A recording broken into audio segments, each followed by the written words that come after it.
My name is Fraser. I never really considered myself the creative one because I grew up with a very talented creative sister, so I just saw myself being not the creative one compared to her, but her creativity was different than mine, and it took me a while to realize that there is creativity in many different areas, and it's not just about being able to draw really well or being able to paint really well. I'm proud of where I've come with the business and what I'm doing, and I'm proud that I'm enjoying the work that I'm doing. I work really hard, and then being finished the project, then I'm like, all right, whew, next one. There's some days where it's like, when's the next job that I'm gonna have? And then there's some days where it's like, I have no control of how much work I have right now, and I just have to kind of figure out how to schedule all of this work that I'm doing. So it's definitely a little trickier because you're not on someone else's schedule who's figuring it out for you. I'm trying to figure out my own schedule, but it's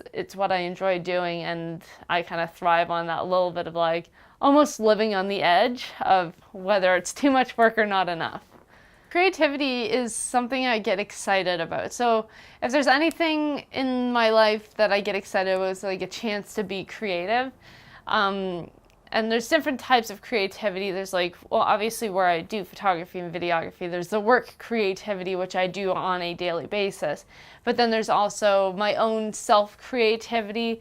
Like in the winter, I always try to allot some time in the winter for these are my creative things that I love to do. Whether it's one day making candles or knitting hats, or I don't know, sometimes I'll paint with my friends or play music, but it's those are the skills that I'm not excellent at, but they're fun to just kind of and even sewing, just being able to push your creativity and try something new. But I do love that the work that I do is consistently creative. On my personal yet professional level, I am working on the Brilliancy project. One side of it, we're carrying on the spotlights that Amy has been doing over the past year or two, but making video content of them because video seems to be quite engaging, especially for the younger and up and coming generation. And then we're also going to be working on this documentary just over the year, taking our time with it, but we're going to be focusing in on young female entrepreneurs, because where I'm a young female entrepreneur, what I really noticed is there's not that many young people in general that really believe that they can start up a business, that you need to have years of education. And where I only had 2 years of education and went right out and kind of took the risk. And I think it really is about just taking the risk and just trusting that you can make it happen.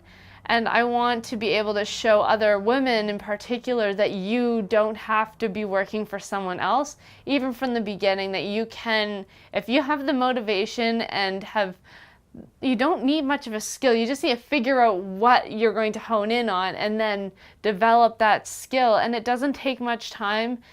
You can start really from scratch. I've gotten really into reading mostly spiritual books in a way. So there's one book in particular that's kind of very simple that might sum up all the books that I'm reading around it, but it's called The Four Agreements, and it's mostly how to be true to yourself, and that what other people say to you or about you or what you think about yourself isn't necessarily the truth, and that you can't let words impact how you're feeling, and that you just have to trust your intuition and just kind of go with it either way. Don't let other people's negativity, especially if you're a really strong female and you're doing well, you're going to have people trying to bring you down, using their word to affect you. And I think reading that book really helped, being kind of separating other people's opinion from and my opinion from the true me and what I'm trying to accomplish, and just ignoring them in a way, acknowledging them, but not taking it personally, and then just going forward with each day and each project. If you really do desire to make creativity your lifestyle, then you just have to really kind of take some risks with it. Start small, but do something that seems a little bit brave, something that is on the back of your mind, but you haven't really stepped forward to do because you're just oh, well, again, the words something's telling you that you can't, someone told you that you can't, you tell yourself that you can't, just putting that aside and just doing it.